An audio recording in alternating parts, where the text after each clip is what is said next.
ব্রিটেনের নির্বাচনে বিপুল ভোটের ব্যবধানে ফের বিজয়ের হাসি হাসলেন টিউলিপ সিদ্দিক। তিনি বঙ্গবন্ধু শেখ মুজিবুর রহমানের দহিত্রী। এবারের নির্বাচনে নিরঙ্কুশ সংখ্যাগরিষ্ঠতা অর্জন করা লেবার পার্টির প্রার্থী টিউলিপ সিদ্দিক তার নিকটতম প্রতিদ্বন্দ্বী কনজারভেটিভ প্রার্থীর চেয়ে দ্বিগুণ ভোটে এগিয়ে বঙ্গবন্ধুর দহিত্রী।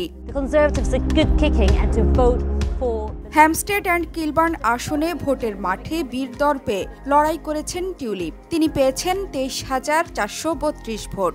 এর মাধ্যমে টানা চতুর্থবারের মতো ব্রিটেনের এমপি নির্বাচিত হলেন টিউলিপ। তার নিকটতম প্রতিদ্বন্দ্বী কনজারভেটিভ পার্টির ডন উইলিয়ামস পেয়েছেন মাত্র ৮,৪৬২ ভোট। তৃতীয় অবস্থানে আছেন গ্রিন পার্টি থেকে লরনা জেন রাসেল। টিউলিপ সিদ্দিকের মা বঙ্গবন্ধু শেখ মুজিবুর রহমানের কন্যা শেখ রেহানা। ২০১৫ সালে প্রথমবার এই আসন থেকে এমপি নির্বাচিত হন টিউলিপ সিদ্দিক। টিউলিপ সিদ্দিক ছাড়াও যুক্তরাজ্যের এমপি হিসেবে দারুণ জনপ্রিয় বাংলাদেশি বংশোদ্ভূত রুশনারা আলী। তিনি এবার পঞ্চমবারের মতো এমপি নির্বাচিত হয়েছেন।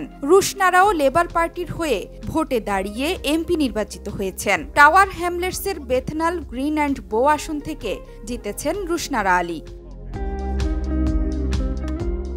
নির্বাচনে ১৫,৮৯৬ ভোট পেয়েছেন রুশনারা। তার নিকটতম স্বতন্ত্র প্রার্থী আজমল মাসরুর পেয়েছেন ১৪,২০৭ ভোট। রুশনারার জন্ম সিলেটে। ৭ বছর বয়সী যুক্তরাজ্যে পাড়ি জমায় তার পরিবার। তিনি অক্সফোর্ডের সেন্ট জনস কলেজ থেকে দর্শন ও রাজনীতি ও অর্থনীতিতে স্নাতক করেছেন। টিউলিপ রুশনারা ছাড়াও এখন পর্যন্ত আরও একজন বাংলাদেশির বিজয়ের খবর পাওয়া গিয়েছে। পপলার অ্যান্ড লাইম হাউস আসন থেকে ১৮,৫৩৫ ভোট পেয়ে জয় পেয়েছেন আফসানা বেগম। আফসানার নিকটতম প্রতিদ্বন্দ্বী গ্রিন পার্টির নাথালি বেইনফিট পেয়েছেন ৫,৯৭৫। কনজারভেটিভ পার্টির ফ্রেডিং ডাউনিং ৪,৭৩৮ এবং স্বতন্ত্র প্রার্থী আফসানার সাবেক স্বামী এহতেশামুল হক ৪,৫৫৪ ভোট পেয়েছেন। ভোট দিয়ে নির্যাতিত ফিলিস্তিনিদের পক্ষে কথা বলে যাওয়ার প্রত্যয় ব্যক্ত করেছিলেন লেবার পার্টির প্রার্থী আফসানা। জোহরা চৌধুরী সেতু, ৭১।